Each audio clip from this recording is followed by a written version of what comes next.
All right, we are back with Charity. This is gonna be episode three. But I came from deleting social media for 4 years, so she is basically on the same level as I am, which is the 4 years mark. Shout out to Charity, and let's see what she has to say. Hi friends, welcome back to my channel. My name is Charity. If it's your first time here, welcome. And if not, welcome back. And as always, thank you so much for being here with me today. I am excited for today's video. I have my cup of tea here with me with my cute little mug. It has my name on it. And as you can tell by the title, I'm sharing how I deleted social media and what I learned from being off of social media. So, right off the bat, she is very relaxed about it. I'm really happy about that. So, you can see that she's been a while on a journey. Usually, people aren't relaxed in the beginning. They kind of feel the guilt or they kind of feel uh, lost. I don't feel Charity is lost. I actually think she knows exactly what she's doing. So, all right, let's continue. For about 5 years and why maybe you should consider deleting it too. I'm not going to say that you should, but if you clicked on this video, you might be dealing with some of the things that I was dealing with when I was on social media. So I'm just going to jump right into the video. I have my notes over here. First, I'm going to give you the backstory of what led me to delete social media. Okay, it was the summer of 2018. I was in Italy. I left in, I think, not March, May, the end of May or early June, to Civitanova Marche, which is about 4 hours from Rome.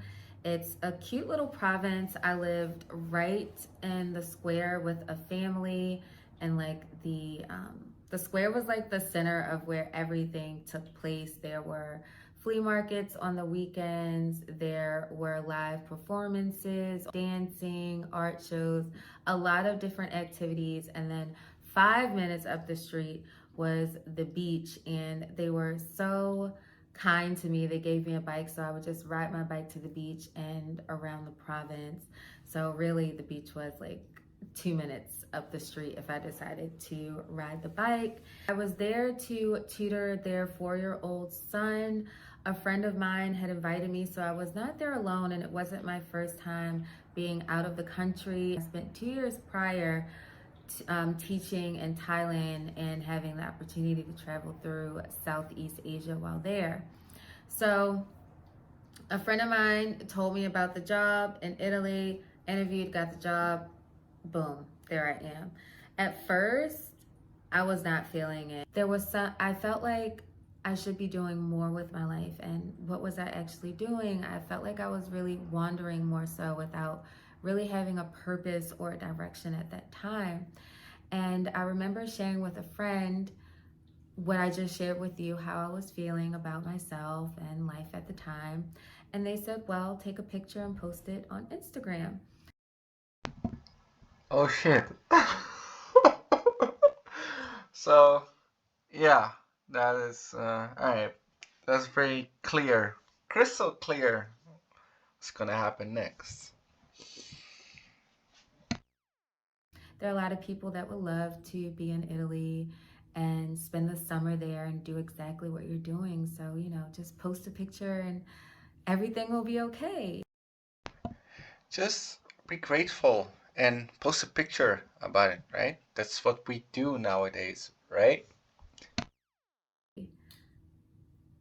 What? Like, that wasn't the solution. That wasn't really what I was looking for. It really got me to thinking, and it allowed me to reflect on my relationship with social media, because when I looked back, I was spending a lot of time on social media. I was waking up in the middle of the night. Well, not to get on social media, but if I woke up in the middle of the night, instead of putting on a meditation or a story or something to help me fall back asleep, I would start scrolling on Instagram and I would start comparing myself to other people. And then by the time I got off, I felt bad about myself. I felt like I wasn't doing enough. What am I doing? Like, why don't I have a career? Why am I not married? I'm not living my life right. And like, All right, very confident. I like it. Um, and all the things she mentioned um, clearly states that she has been doing this for a while, right? Like she got lost, she got lonely. What am I supposed to do with my life? Those kinds of stuff. So, all right, let's continue. like, who's to say all of that? Like, that's not true. So after that, it was so, I just deleted it. I didn't make a plan for it. It just was something that naturally happened. I said, okay, I'm not doing this. And I deleted my social media.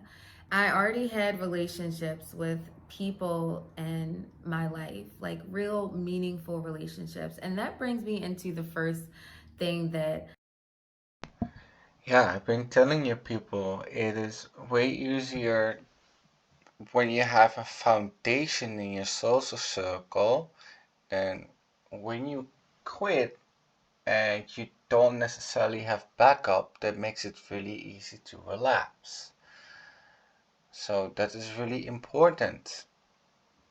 Who can you count on? Like, can you even count on yourself? Like, do you even know who you are? All right, so charity got it in check.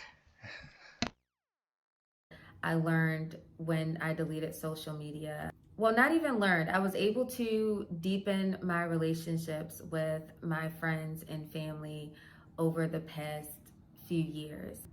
Not having the social media has allowed me to really focus on what was important to me.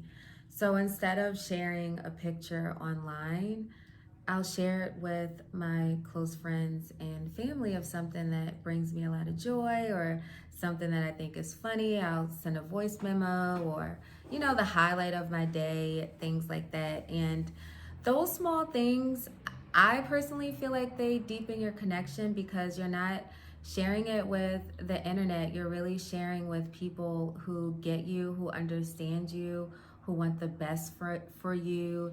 And that's very important for me. Friendships are very important for me. I definitely value my relationships a lot. I like intimate relationships with people. So I think kind of creating that space where you're seen and you're heard is important. And I think not having social media really allowed me to do that. So I had, when I was in Thailand, my best friend, she came and visited me for 2 weeks, so that was really fun. And then in Italy, I had two friends that came and we traveled before I returned back home. We went to Cinque Terre. I think I'm saying that right. I'll put it at the bottom if I'm saying that incorrectly. We went to Rome, Florence, and Venice. While they were there, I was able to be fully present with them. I was able to really create long lasting memories. We have like a photo album of so many pictures and memories that I will never forget. And I think things like that are very, very important, at least for someone like me. I know everyone's not like a big friend person, but everyone, we all need human connection. And while spending that time with them and being fully present with them opens up the space to be vulnerable, to share, and to get closer. I think that you get closer with people when you are vulnerable with them. It allows them to see you, it allows you to connect, and it allows people to meet you where you are and you to meet them where they are, which is important and essential. So for me, not having social media allowed me to really connect with them on a different level because before I was just comparing myself to everyone online. So I want to touch base with vulnerability The curse of being vulnerable, being embarrassed, feeling guilt, feeling shame, things that we see as a negative connotation, um, they're they are needed in order to have long-lasting relationships. Also, communicating strong. So, Whereas now I'm able to share things with my friends and they know me. They know me. And so when I go to them for advice or go to them with how I feel, what I'm hearing back, what I'm receiving is something that is really meant for my well being. It's coming from a place of love and caring about me and really seeing me. So I think, yeah, that's important to me. That brings me to number two, which is becoming in tune with yourself and healing.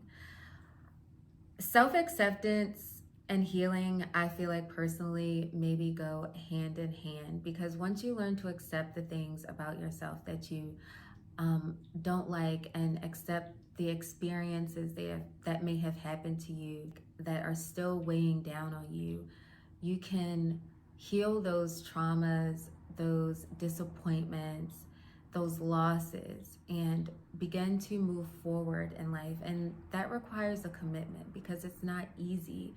It can be very hurtful, triggering, and painful. It can also bring a lot of peace, a lot of joy, and a lot of clarity. so, I love when she says this. Clearly experience the 1 year mark. What I usually talk about, the 1 year mark, is that you gain confidence and find who you really are, and also healing, what CJ mentions. But the, the way I call it is actually an idea from C.S. Joseph. You can look it up. CS as in computer science, Joseph as in Joseph. And he talks about the four pillars. And the four pillars basically goes into your needs, your boundaries, your standards, and the self-respect. And he also goes into love your neighbor as yourself. I don't want to go biblical about it. Again, I'm trying to keep this neutral for everyone. But these are the core basics that you haven't couldn't been working on while you were using social media. So you're healing, but you're also gaining, right? As well.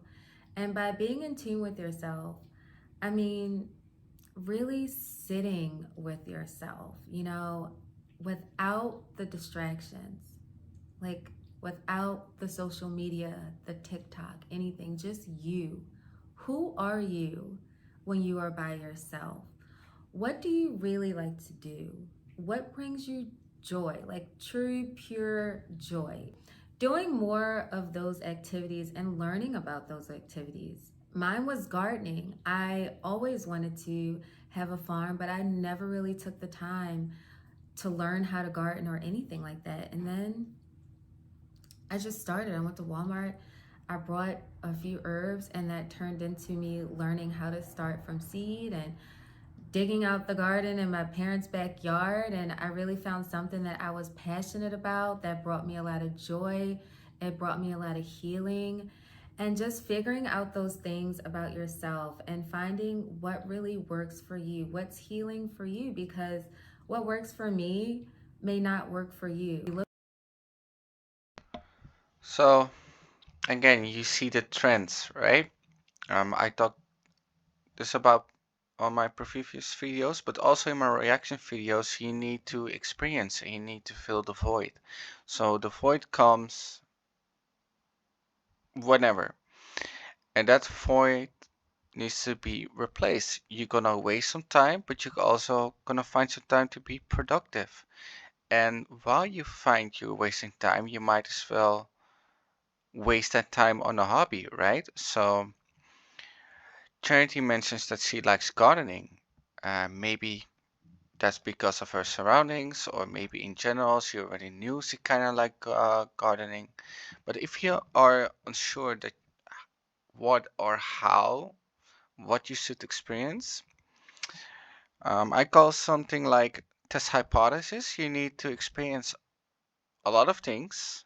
There's no necessarily timeline. Your body, your mind will tell you like, all right, I've experienced enough. It is not for me. I will just move on. And some things will stick. You know, you don't have to do it consistently every day or consistently every week or at this particular time at this particular moment. Well, well, there might be some requirements when taking care of plants, but basically, when you're testing out an experiencing, don't be like committed right away, you know. But that's how you fill the void. So she's doing very well. I can see the trends, you know, the experience, the constant gaining, the healing. Um, it's all good.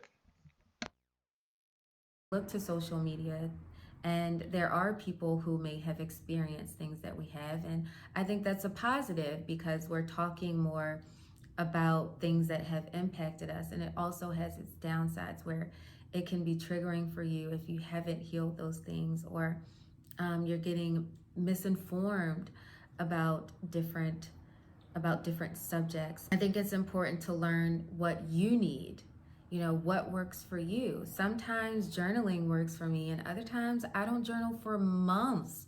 I can journal every single day, and then one day I'm like, I don't want to do that anymore. So this is just the point I just made, right? Like you don't want to be committed immediately, like I'm gonna do this for 6 months straight every day. You're not gonna feel like that. Not many people are like that. I will give you, and I'm not talking specifically about charity, but especially for people that listen to this, consistency are for those kind of people that work best to 9 to 5. Well, we could argue that 9 to 5 is specifically made for the masculine environment, but there's a bit off topic. But those are the people that are morning persons, like how society is wired and how society is functioning. Are those morning people going to the office? Blah blah blah blah blah blah. There are those kinds of people that are consistent, but most people are not like that. They are on off, on off, on off. They are more passion based, and um, so you need to stick in such a way that it's passionate. Like you will have a trial period that you need to commit, but not necessarily in when you're testing and you have your hypothesis about it, but when you act, like for example, Charity likes gardening. Well, she's gonna commit passionately, right? She's gonna be like, okay, in this couple of days, I just wanna. I'm feeling it, you know. She's getting all her passion out on gardening. She's gardening all day, all day, all day. And a couple days later, she's not gardening for a while, a week. You know, maybe she did like a couple days later, like for 1 hour. There's no one size fit it all. That's how they call it, right? Um, so yeah, let's continue. And I might need something else to do that helps heal my heart or brings me peace or clarity. Or maybe I'm just past that phase, you know, and I don't need it as much. And I think it's very important to learn those things about yourself. Yeah. What are your boundaries? How can you communicate them? You know, learning a lot of those things about yourself, I think that really helped me with not having social media. I was able to really discover, you know, who I am as a person. I know who I am, and now I'm at the point where you can't tell me who I am. Yeah, some things might be right, but I don't take things that don't belong to me. No. All right, good thought. She's confident. She know who she is. So it doesn't matter. Um, she's not just gonna change for you, right? Like, get out of here. That's what she's saying. Like, I'm relaxed. I know who I am. I know my boundaries. I know my standards. I know what kind of respect I deserve.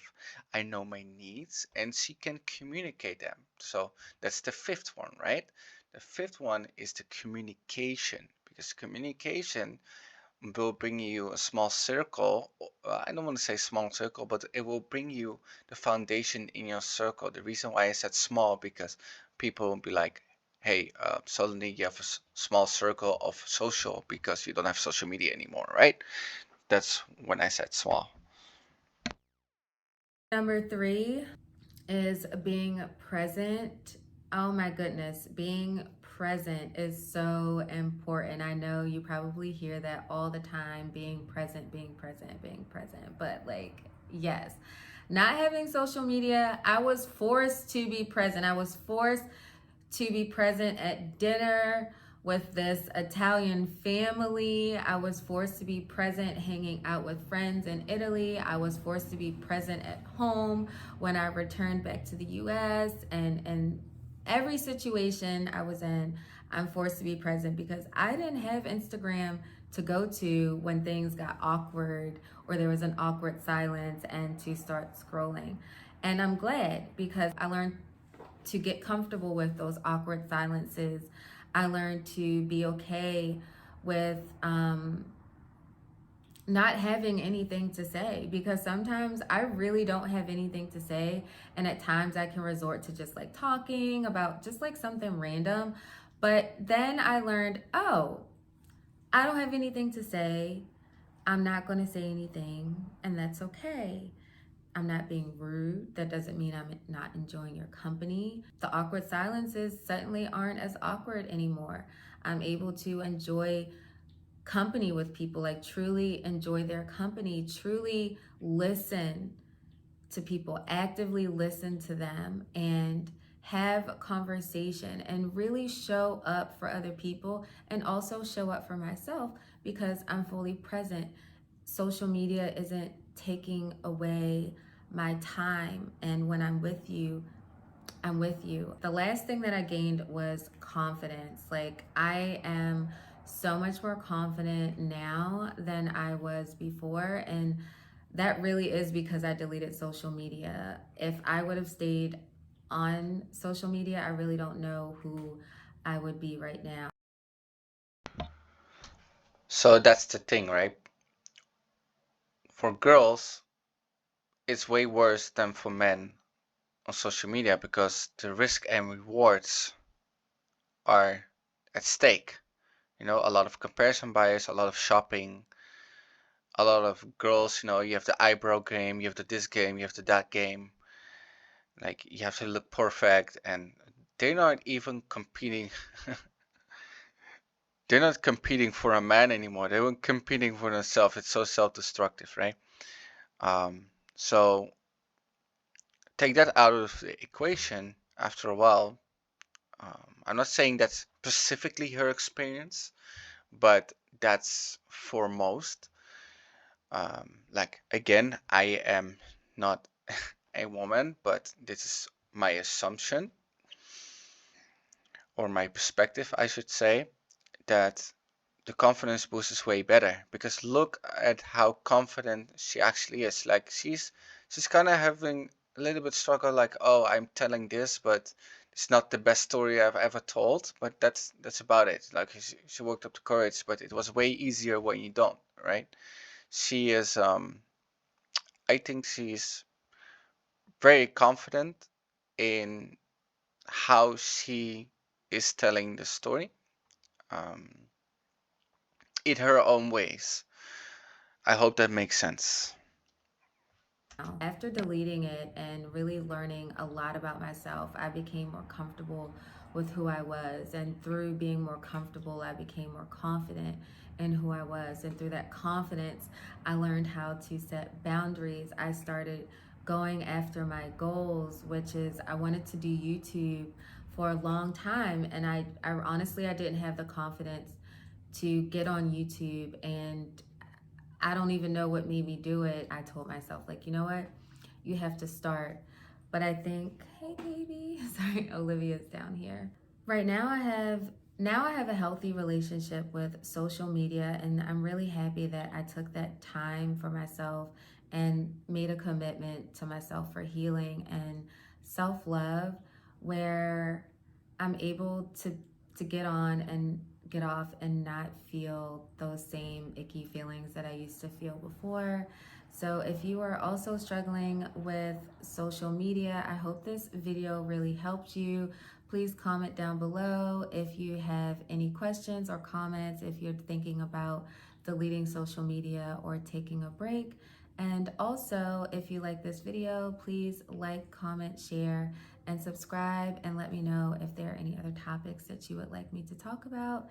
And as always, take care of yourself and remember to put yourself first.